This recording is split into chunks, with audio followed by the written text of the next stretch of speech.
Muy buenas noches a todos.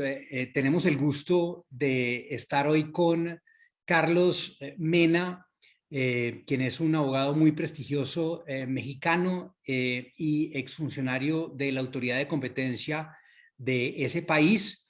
Y también nos acompaña Carlos Esguerra, quien es el director de Asuntos Internacionales del Comité Internacional de la Asociación Colombiana de Derecho de la Competencia. Carlos, buenas noches. Nos da mucho gusto que nos acompañes hoy para tener una charla sobre tu experiencia en la Autoridad de Competencia Mexicana, tu visión de la Autoridad de Competencia mexicana antes de haber pasado al sector privado. Carlos es socio de la firma Krill García Cuellar en Ciudad de México.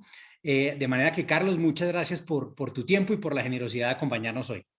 Al contrario, muchas gracias por la invitación, Carlos Felipe. Lástima que no podemos estar allá compartiendo un Juan Valdés, pero ya será para la próxima, por ahora, por esta vía. Muchas gracias por la invitación. No, me da mucho gusto que estés acá nuevamente, nos da mucho gusto. Le doy la palabra a Carlos Esguerra, quien nos va a contar un poco de este nuevo formato que estamos trabajando en la asociación de entrevistas. Bueno, no, muchas gracias, Felipe, y un placer y un honor contar contigo, Carlos, para esta ronda de entrevistas. Bienvenidos todos los que van a ver este video y esta entrevista, la segunda entrevista de la ronda que vamos a hacer. La idea de esta ronda de entrevistas es traer a personajes, abogados, practicantes, economistas o personajes relevantes del derecho de la competencia del antitrust en Latinoamérica. Y por supuesto aprovechar las conexiones y las relaciones personales que tenemos con bastante, pues con las personas que vamos a invitar a nuestra ronda de entrevistas. Yo pues tengo acá un papel absolutamente secundario. Yo solo estoy aquí como organizador y como puente para poner a hablar a estos dos grandes profesionales del derecho a la competencia latinoamericanos, que además son amigos, a Felipe Serrano y a Carlos Mena. Felipe va a estar dirigiendo la entrevista y Carlos pues muy amablemente ha decidido someterse a este pequeño interrogatorio que Felipe preparó. No siendo más y para no abusar del tiempo de Carlos, que sé que es muy limitado, podemos empezar y Felipe, tienes la palabra. Gracias, Carlos. Bueno, Carlos, pues de nuevo un gusto estar acá contigo y yo quisiera empezar para que la gente conozca un poco cuál fue tu papel dentro de la Autoridad de Competencia mexicana, cómo llegaste a la autoridad, qué rol cumpliste allí. Y a partir de eso vamos construyendo sobre tus experiencias en materia investigativa, en materia de política pública, etcétera. Muchas gracias, Felipe. Claro que sí. Pues yo estuve mucho tiempo en despachos privados, en firmas privadas, y no fue sino hasta que escribimos una serie de investigaciones sobre el derecho de la competencia en México que me invitaron a participar en la Autoridad de Competencia. Entonces fue una invitación ahí un poco rara, ¿no? De pasarme del lado de los despachos de las firmas legales al sector público y a colaborar en la Autoridad de Competencia. Y ahí primero participé como director adjunto de investigaciones de prácticas monopólicas absolutas, los cárteles que llamamos así en la ley mexicana, y después fui creciendo en esa misma área, me convertí en el director general de esa misma división. Luego estuve asesorando cuando la Comisión Federal de Competencia en México se convirtió en un órgano constitucional autónomo en el 2013. Entonces me fui a un área más de política, haciendo la vinculación internacional, haciendo la planeación estratégica. Ahí fue donde tuve el enorme gusto de conocer a Felipe y de coincidir en la OCDE y en otras reuniones internacionales. Y luego tomé un rol en la autoridad investigadora. Se generó un área de investigaciones y ahí llevé ya la coordinación de todas las investigaciones dentro de esta autoridad investigadora, que es un órgano independiente que decide todos los temas de investigación dentro de la Comisión Federal de Competencia Económica en la autoridad mexicana, ¿no? Entonces, pues tuve ahí varios roles y la verdad es que en todos aprendí cosas diferentes y fue una enorme experiencia, pues que valoro muchísimo y también que me dio la oportunidad, como decía, de conocer a grandes personalidades como tú, mi estimado Felipe. Hombre, muchas gracias. Yo quisiera que habláramos un poco de ese antes y ese después de la autoridad de competencia mexicana cuando se vuelve un órgano constitucionalmente autónomo. Y diríamos que empezaría porque nos contaras un poco cómo estaba conformada la autoridad, digamos, en su institución antes de esa reforma, qué retos tenía y cómo se produce ese cambio a lo que tenemos hoy, o cómo se abordan esos retos y qué es lo que realmente cambia en 2013. Sí, eso fue un cambio muy, muy importante. Realmente la autoridad de competencia antes, si bien tenía una cierta independencia para tomar sus decisiones, pues dependía del gobierno central, dependía de la Secretaría de Economía y por muchos años actuó como órgano desconcentrado. ¿Eso qué significaba? Pues que dentro de la Secretaría de Economía le decidían el presupuesto, le decidían cómo se organizaba, tomaba decisiones de alguna manera consultando con el gobierno central y eso pues la verdad es que tenía consecuencias en el tipo de investigaciones que se abrían, en el tipo de sectores que miraba, en cómo se relacionaba con otras áreas del gobierno, incluso en el estatus que tenía el presidente de la institución y los comisionados. Entonces, uno de los grandes temas que se vio con la autoridad de competencia es que requería mayor independencia, que requería pues una independencia no solo de los agentes económicos, sino una independencia del gobierno central y de las decisiones políticas. Y entonces, entre otras cosas, eso fue lo que se reformó en la Constitución en el 2013 para tener un órgano constitucional autónomo, ¿no? Este órgano constitucional autónomo pues, se dotó de muchas facultades, facultades nuevas, un presupuesto que determinaba independientemente, que tenía una organización pues, mucho más robusta de lo que tenía el órgano cuando dependía de la Secretaría de Economía. Es un poco raro porque cuando lo ves con otras jurisdicciones, pues no hay muchas donde hayan establecido que el órgano de competencia sea reconocido a nivel constitucional y tenga tantas facultades previstas en la Constitución, ¿no? Además del nombramiento de ciertos funcionarios y del presupuesto y de diversas cosas que se establecieron ahí, pero aquí un poco fue para asegurar justamente esa independencia, para que realmente fuera un compromiso creíble con los inversionistas, con el ámbito internacional, ¿no? Con nuestros pares en otras jurisdicciones, y eso la verdad es que ha probado ser muy, muy importante para la evolución que ha tenido la COFESE, ¿no? La Comisión Federal de Competencia Económica. Y también, perdón, nada más, creo que vale la pena mencionar, también se creó otro órgano que es el Instituto Federal de Telecomunicaciones, que también se consideró como constitucional autónomo y se estableció como la autoridad de competencia en los sectores de telecomunicaciones y radiodifusión, ¿no? Entonces sí fue un redimensionamiento institucional de las autoridades de competencia, esa gran reforma del 2013. ¿Tú sientes que ese rediseño institucional se ha visto reflejado en las investigaciones, en el papel de la autoridad, digamos, de abogacía de la competencia, en evitar que se profieran regulaciones anticompetitivas, en los tipos de sectores que mira, en que de pronto no está, digamos, tan pendiente de cómo podría tomar algo el gobierno frente a una investigación particular, etcétera? O sea, ¿sientes que ese rediseño institucional realmente irrigó las actuaciones de la autoridad? Sí, fue fundamental para todo lo que mencionas, para, sobre todo para tener una cierta pues autonomía de todas las decisiones de gobierno que se estaban tomando, todos los cambios de regulación, todos los cambios de programas en ciertas áreas del gobierno, que el regulador de competencia pues no tomaba parte y entonces de alguna manera aseguraba que pudiera tomar acciones luego para hacer cumplir la legislación de competencia en esos ámbitos, ¿no? Un ejemplo que para mí es muy relevante, pues son las investigaciones que se abrieron en contra de Pemex.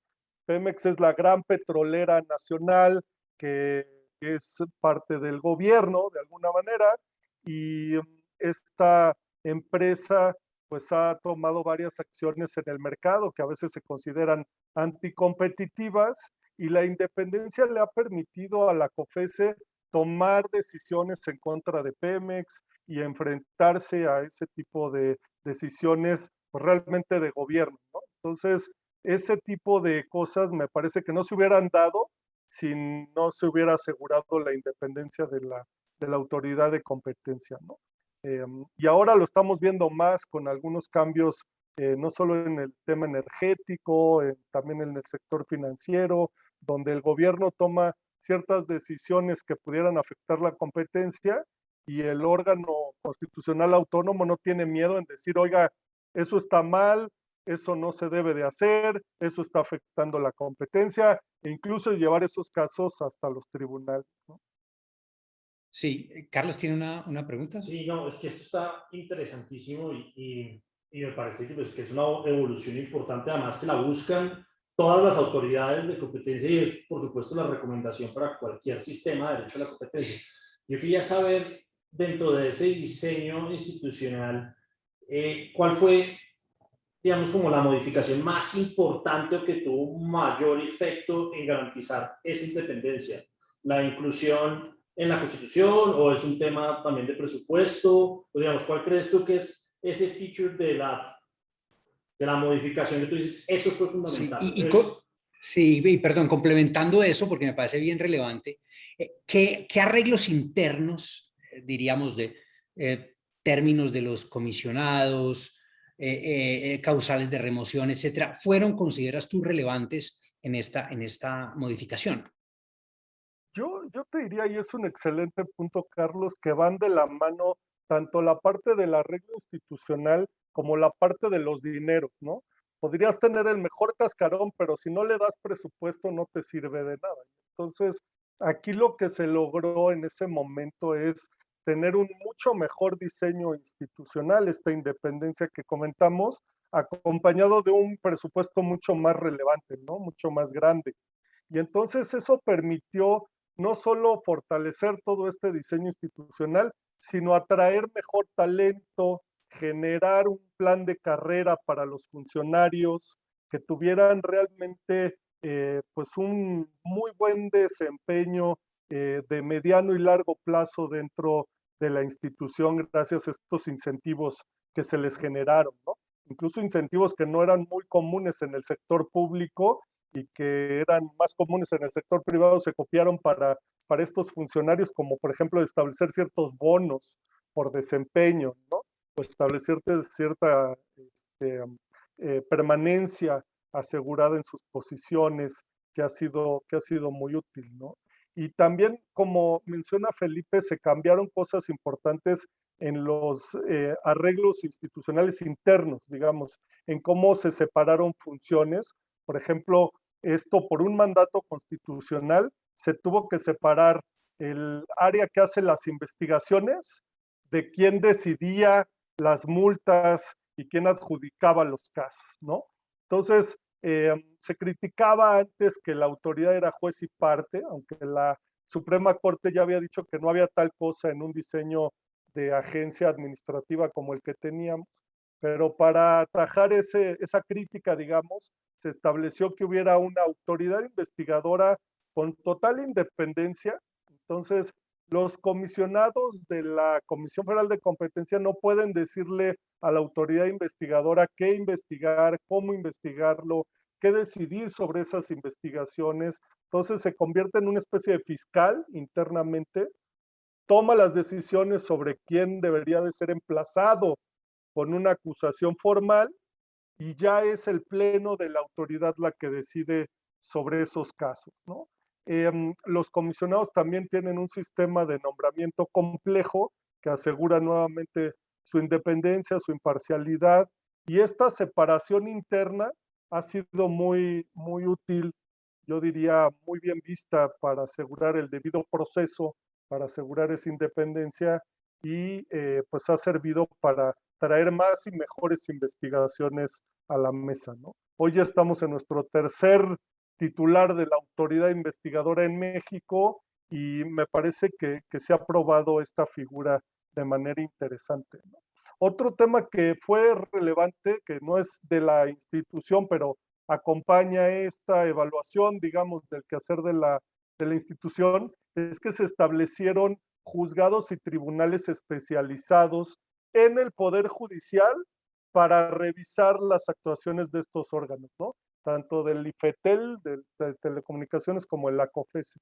Entonces, estos juzgados y tribunales ya entienden mucho mejor esta materia, que es muy complicada, ¿no? De revisar, y se han entrenado en materia de competencia, telecomunicaciones, y con eso se ha asegurado que la revisión judicial también sea pues mucho más sofisticada, mucho mejor el análisis que se hace en el Poder Judicial, y eso ha servido para tener un mejor sistema completo de competencia económica. Carlos, todos esos puntos que tocan me parecen excelentes y muy pertinentes para un debate que se está dando hoy en día en Colombia, entre esos, digamos, de independencia, de separación entre investigación y juzgamiento, si se quiere, de qué tanta deferencia le prestan las autoridades judiciales a las decisiones de la autoridad de competencia o si deberían tener una revisión más profunda del tema, que quizá hoy podrían ocurrir por alguna falta de conocimiento o cualquier análisis que se pueda realizar. Me gustaría que nos contaras un poco qué crees que quedó mal hecho o más que qué crees que quedó mal hecho, qué oportunidades se perdieron, bien sea porque no se pensaron, bien sea porque se pensaron, pero políticamente el arreglo no llegó a ocurrir. Y sobre todo, ¿cómo fue o cuál fue el éxito, diríamos, político para que ese cambio se lograra, ¿no? Porque en ocasiones tienes personas o intereses que no quisieran que la legislación se modificara o simplemente que les parece irrelevante.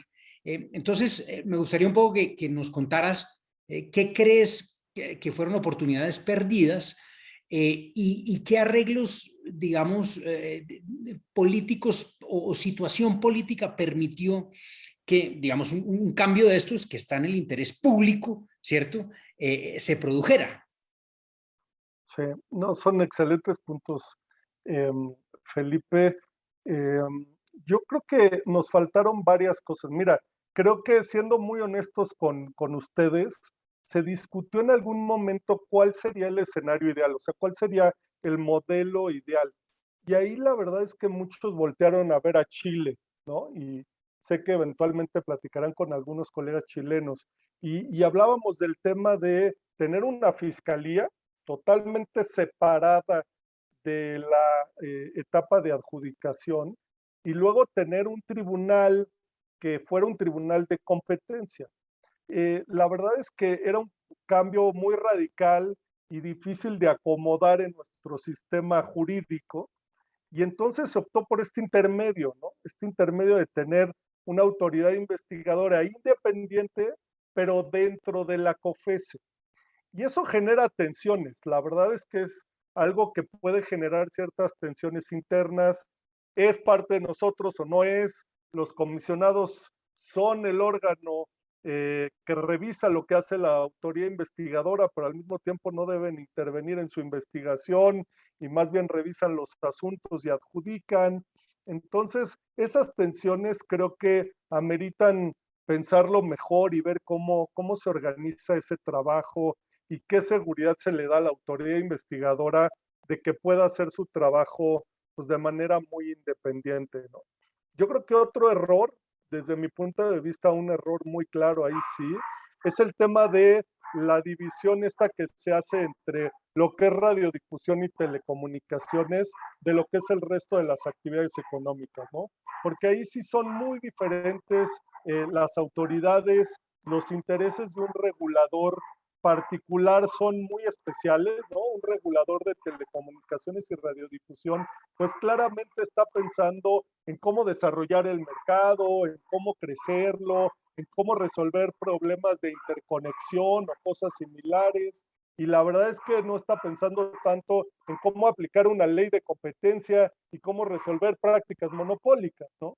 Entonces, me parece que esa diferencia no se debió de hacer y la autoridad de competencia en radiodifusión y telecomunicaciones debió de ser COFESE y no el regulador sectorial, ¿no?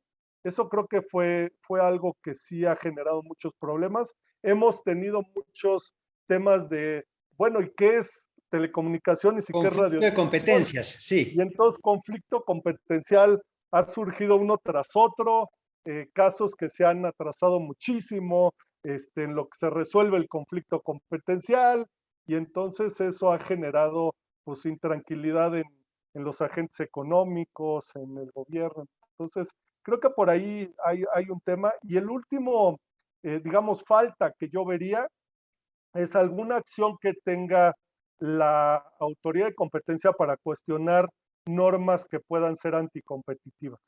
Yo creo que esa facultad faltó, es viable en nuestro sistema, ¿no? Le llamamos la acción de inconstitucionalidad que no tiene la COFESE y que debería de tener, y es un buen mecanismo para ir en contra de normas que se establezcan que puedan afectar la competencia económica, ¿no? Y que sea el Poder Judicial el que resuelva, para que no haya un tema nuevamente de conflicto entre autoridades, ¿no? Y yo creo que lo que sirvió para que hubiera digamos, este consenso sobre la necesidad de un cambio en la política de competencia y una reforma a nivel constitucional que además apoyaron todas las fuerzas políticas en su momento, yo creo que fue un trabajo previo muy interesante de meter el tema al debate, incluso al debate de los candidatos presidenciales, al debate de los grandes tomadores de política pública. Se ligó de manera muy inteligente con un tema de pobreza, con un tema de cómo esta falta de competencia afecta a todos, pero especialmente a las familias más pobres en cualquier país, porque son las que enfrentan un mayor sobreprecio en los bienes y servicios que consumen más frecuentemente. Entonces, estudios de la OCDE que demuestran esto y que se aplicaron al caso mexicano, sirvieron muchísimo pues, para generar ese debate y ese consenso en que productividad, el crecimiento económico, pero sobre todo para asegurar una mejor situación para las familias que menos ingreso tienen y hacer algo en el tema de pobreza y equidad. Sí, muy interesante eso que dices porque, digamos, una reforma de ese calibre sí que requiere pues un consenso, diríamos, bastante fuerte de las fuerzas políticas para que se pueda sacar adelante bien y que una iniciativa de estas no resulte, diríamos, en tener un sistema a la postre peor que el que se tenía antes, ¿no? Y la tentación siempre es a dar pequeños pasos de reforma para que eso no ocurra, pero pues en este caso se logró de manera muy exitosa una reforma digamos, con todos los retos que quedan siempre, pero una reforma bastante estructural y positiva. Ese punto me parece muy interesante y creo que hay una enseñanza importante tanto para Colombia como para otros países en Latinoamérica. Yo quisiera pasar de la parte institucional, Carlos, a la parte, diríamos, de los casos, del enforcement y de tu experiencia en COFESE antes de la reforma y después. Y que un poco nos compartieras, diríamos, cuáles fueron esos casos emblemáticos en los que pudiste participar de carteles, de abuso, de abogacía de la competencia, y cuáles fueron los principales problemas económicos, jurídicos, políticos que enfrentaron ustedes en esa tarea mientras estuviste en la autoridad. Sí, gracias, Felipe. Pues yo creo que hubieron algunos casos interesantes en cada una de las facultades que teníamos, ¿no?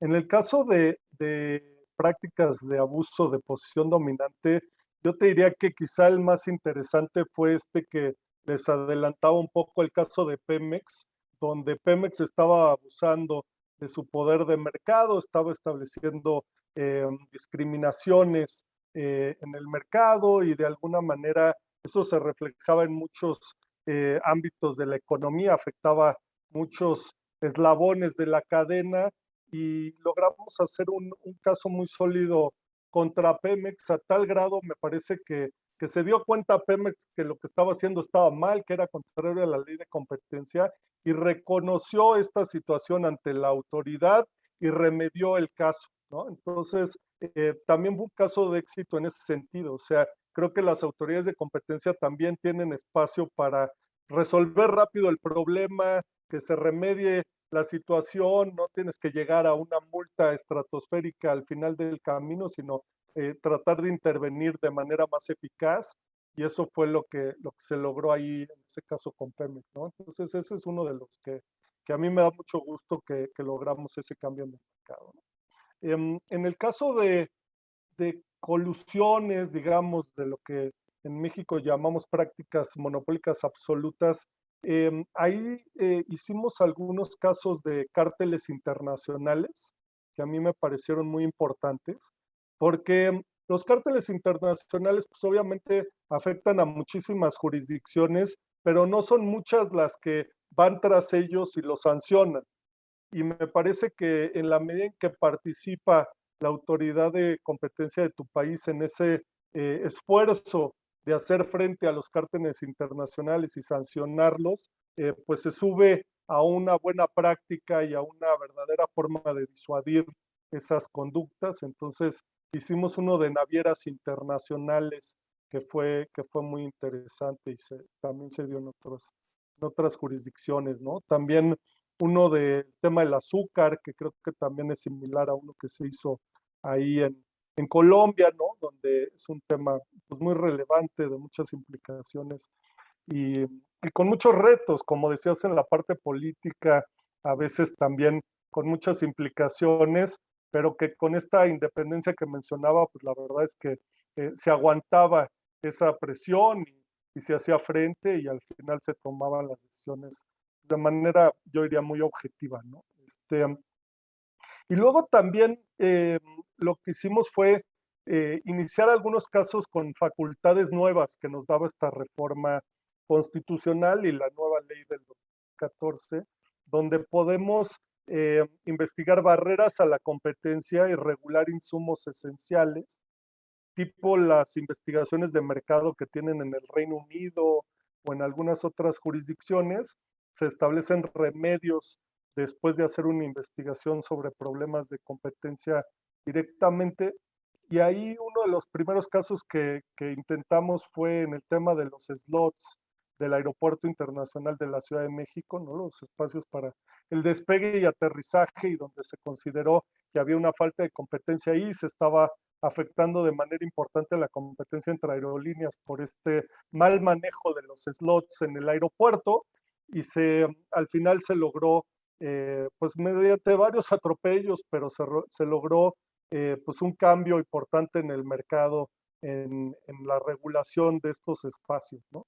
Igual pasó con un caso de cebada, ¿no? Que se usa para generar cervezas, así que un insumo bien importante para los mercados, donde se resolvió un problema de falta de competencia. Entonces, esos fueron algunos de los casos más interesantes. Yo te diría, siempre hay el reto de cómo construyes esto, como dices, desde la parte económica, desde la parte jurídica, se logró pues ir mejorando las capacidades de la autoridad, ¿no? Yo creo que siempre la autoridad está en cierta desventaja contra los abogados de despacho tan sólidos como ustedes, Carlos y Felipe, y los economistas tan eh, avesados, ¿no? Y pues siempre la autoridad está en cierta desventaja ahí, pero en la medida en que va haciendo casos cada vez más sólidos, que va contratando asesorías, que va entrenándose, ¿no? Que los funcionarios van evolucionando, pues eso te permite como autoridad enfrentarte de manera más eficiente y más sólida con estas buenas defensas, ¿no? Y al final, pues si se hacen bien los casos, sobreviven el escrutinio judicial. Entonces, Ese punto que mencionas, perdón, te interrumpo, ese punto que mencionas de hacer investigaciones para corregir problemas de mercado, me gustaría que nos hablaras un poquito más, 1 o 2 minutos más sobre este tema, porque creo que la facultad, digamos, está enfocada en no hacer una investigación por una práctica restrictiva de la competencia como tal, sino en identificar problemas quizás regulatorios o de política de competencia para un poco romper una barrera que esté impidiendo una rivalidad empresarial adecuada de agentes eficientes en un mercado. Me gustaría que en 2 o 3 minutos nos contaras un poco en general cómo funciona esa facultad y de dónde la tomaron y cómo ha funcionado. Felipe, sí, si me permite, solo quisiera complementar esa pregunta porque estaba, que me moría las ganas de hacerla además, con un componente adicional para las autoridades de competencia de legisladores que ojalá nos vayan a oír, y es, si tuviéramos que diseñar un equipo para que hiciera esa tarea, ese equipo, ¿cómo debe estar conformado? ¿Cómo debe estar? Debe haber economistas, debe haber ingenieros, debe haber politólogos, debe haber abogados, digamos. ¿Cómo conformarías tú ese equipo si tuvieras hoy en día en tus manos una nueva autoridad? Es decir, para esto vamos a hacer un equipo más o menos diseñado así. mira, yo creo que fue muy innovador de nuestros legisladores pensar en eso. Se habló mucho con el Reino Unido, ¿no? El Reino Unido tiene un excelente diseño de esta herramienta que me parece, pues sí es mejor práctica, ¿no? Y ellos han logrado cambios importantísimos en muchos mercados, donde como dices tú, Felipe, es justo lo que se veía, ¿no? Hay situaciones donde no es un problema de una conducta de una empresa específica, no es un problema de una práctica monopólica, sino es más bien un problema estructural del mercado, el que no permite que funcione de manera eficiente, ¿no? Y entonces, por más casos de abuso o de cártel que hagas en esos mercados, realmente no vas a resolver un problema de fondo, ¿no? Y esto lo vimos en algún caso muy específico con el tema de la tortilla, ¿no? Se imaginarán que la tortilla para hacer tacos en México, pues es insumo importantísimo, y entonces se hicieron varios casos en la Comisión de Competencia del tema de la tortilla, casos de cárteles, pero al final pues nos dimos cuenta que no era un problema realmente de conductas, sino era que muchos municipios en México, muchos gobiernos locales tenían restricciones, pues como por ejemplo para poner una tortillería tenían que preguntarle a los tortilleros que ya existían ahí si querían que hubiera una tortillería, ¿no? O que no hubiera una distancia muy corta entre una tortillería y otra porque pues no es bueno que se hagan competencia, ¿no? Entonces, ese tipo de restricciones se vieron como el problema de fondo, el tipo de barreras, incluso normativas, como ustedes bien mencionan, que no dejaban que la competencia funcionara. Y entonces de ahí se copió este sistema, este modelo del Reino Unido, como les decía, y se vio la posibilidad de intervenir haciendo un análisis holístico del mercado, sin decir, oye, voy contra tal empresa o tal persona, entendiendo cuál es el problema estructural de fondo y sí dándole la posibilidad, las facultades de remedios muy importantes, incluso llegando a la facultad de poder ordenar la desinversión de activos o partes sociales, o sea, la posibilidad de dividir a las empresas después de una investigación de este tipo como medida de último remedio para lograr cambios estructurales importantes, ¿no? Entonces, esa ha sido una facultad muy interesante, se está probando. Ahora me sorprende que, por ejemplo, fue muy criticada en su momento en México, pero ahora hasta la Unión Europea, la Comisión Europea está Sí, proponiéndola para sí. establecerla como la medida ideal para resolver ciertos problemas, incluso en mercados digitales, ¿no? Sí, es Entonces, interesante como esa enseñanza, digamos, de este lado hacia Europa también, incluso, pues es un debate también en los Estados Unidos hoy en día, y un poco como las autoridades de competencia, pues también van aprendiendo, digamos, de ese fenómeno en virtud del cual, pues no todo es investigación y sanción, sino hay problemas estructurales.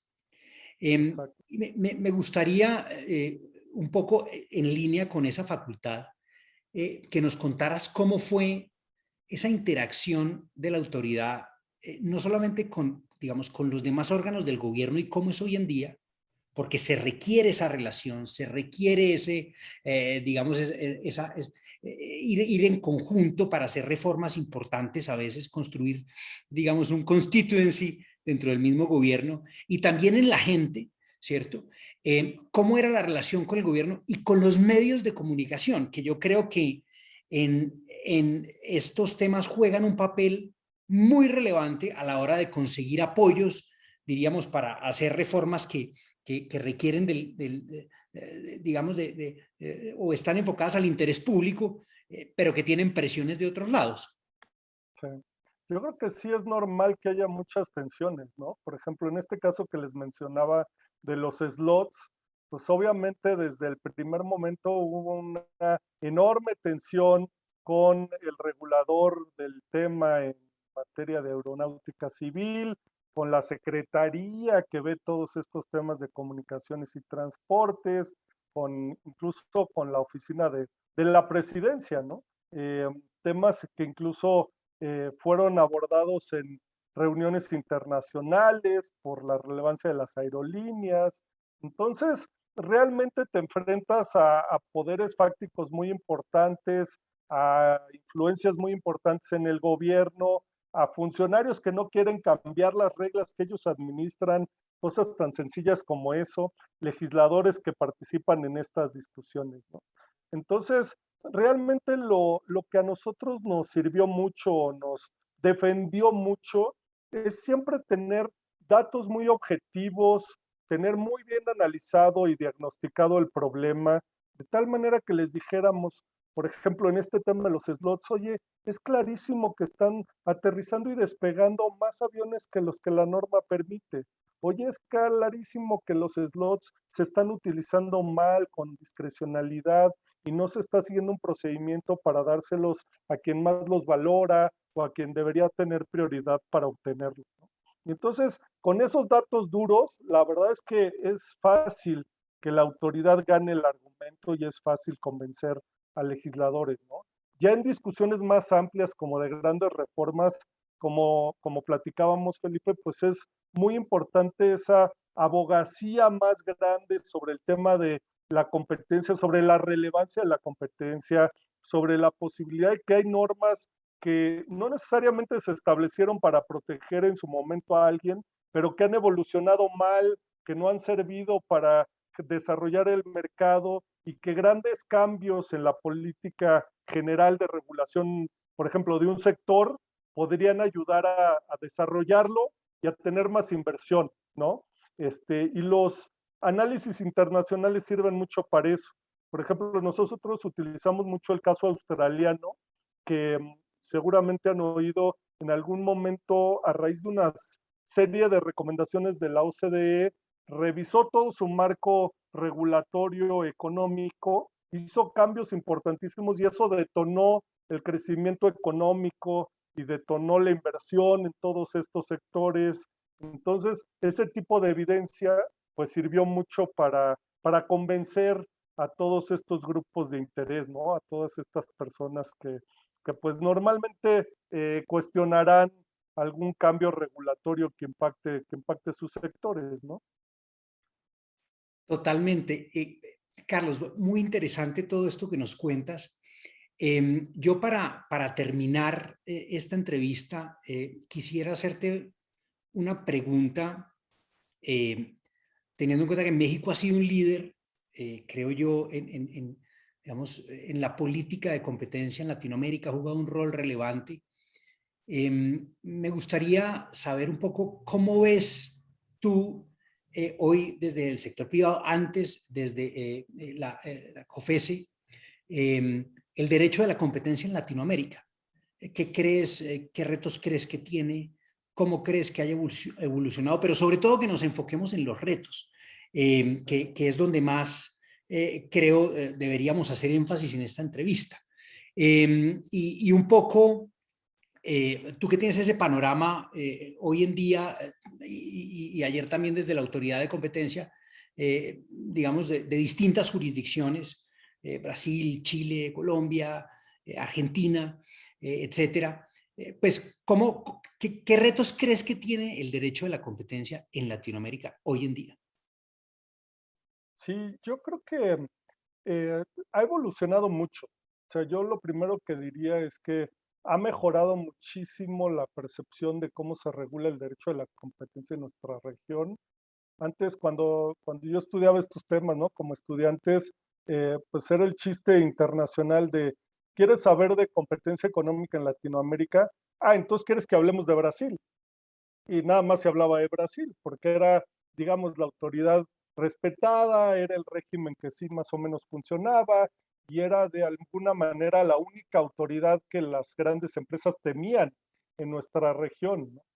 Yo creo que a partir de ahí pues, ha habido grandes avances. Sin duda, pues México trató de ponerse al día, Chile trató de ponerse al día, Argentina ha tenido altibajos, pero pues hay muy buen capital humano ahí, hay muy buenos estudios de competencia. Y ahora, sin duda, Colombia es uno de los grandes jugadores y de los grandes casos de éxito y con una autoridad súper respetada, con un régimen bien establecido, ¿no? Perú también me parece que ha tenido algunos altibajos y en fin, me parece que vamos mejorando, o sea, ahí vamos mejorando, pero sin duda quedan muchísimos retos. Como tú bien dices, hay que hablar, para que esto sea útil muchas veces hay que hablar primero de los retos y yo creo que sí, sí quedan muchos. Yo creo que falta muchísima coordinación entre las diferentes autoridades, sobre todo cuando estamos hablando de casos de abuso de posición dominante, por ejemplo, de lo que está pasando con los mercados digitales, de lo que está pasando con los cárteles internacionales. Creo que ahí falta muchísimo que hacer de forma conjunta entre las autoridades, porque los problemas son internacionales y si las autoridades van a actuar en su cachito del mundo, pues no van a enfrentar bien estos retos y estas empresas, ¿no? El otro día me platicaba un colega de un país muy pequeño de Latinoamérica que la posición de una empresa de tecnología fue, me vas a aplicar estas leyes que no me gustan y que además las estás aplicando sin mucha coherencia, pues entonces me voy del país y ya, ¿no? Y así reaccionan algunas de estas empresas. Entonces, creo que necesitamos un sistema congruente entre nuestros diferentes países que use las mismas bases, pero además que las autoridades se coordinen para establecer su programa de enforcement, ¿no? Y nos parecen, eh, a mí por lo menos me parece que falta mucha estrategia en nuestras autoridades, ¿no? Las autoridades europeas cuando ves sus prácticas, pues tienen mucha estrategia, saben a dónde van, saben cuáles son los mercados más importantes, saben qué quieren lograr. Y luego nuestras autoridades son muy reactivas, ¿no? En el caso mexicano yo lo he visto mucho, pues reaccionan mucho a lo que va pasando y a veces se olvidan de a dónde quieren llegar al final del camino, cómo quieren influir en la actividad económica, cómo quieren ser recordadas por los consumidores, ¿no? Creo que nos falta mucho de ese trabajo de estrategia y de planeación en las autoridades de competencia de la región. Carlos, pues supremamente interesante esto que nos compartes. La verdad es que han sido unos minutos fantásticos oír la perspectiva de tu paso por la autoridad, los retos. En México creo que son supremamente, y en Latinoamérica son supremamente aplicables a Colombia y supremamente relevantes para Colombia y para muchas otras jurisdicciones, no solamente en cuanto a la posibilidad de reenfocar la política de competencia, sino sobre todo la institucionalidad y cómo de alguna manera pues, ciertos arreglos institucionales pueden lograrse con una buena estrategia, con un buen manejo de los datos, con una estrategia de persuasión muy objetiva y menos, digamos, de opinión. Y creo que esa es una enseñanza supremamente importante. Y la otra es cómo uno, digamos, desde la autoridad, pues puede utilizar herramientas que no son sancionatorias necesariamente, pero que pueden ser incluso mucho más efectivas que las sancionatorias para romper barreras en ciertos mercados y hacer, digamos, que la política de competencia efectivamente funcione. Te doy nuevamente las gracias por haber participado en esta entrevista, Carlos. Para nosotros ha sido pues un placer y un honor tenerte acá para la Asociación Colombiana de Derecho de la Competencia, también para Carlos, así que te agradezco muchísimo y le doy la palabra a Carlos Esguerra para que nos cierre el evento. No, no.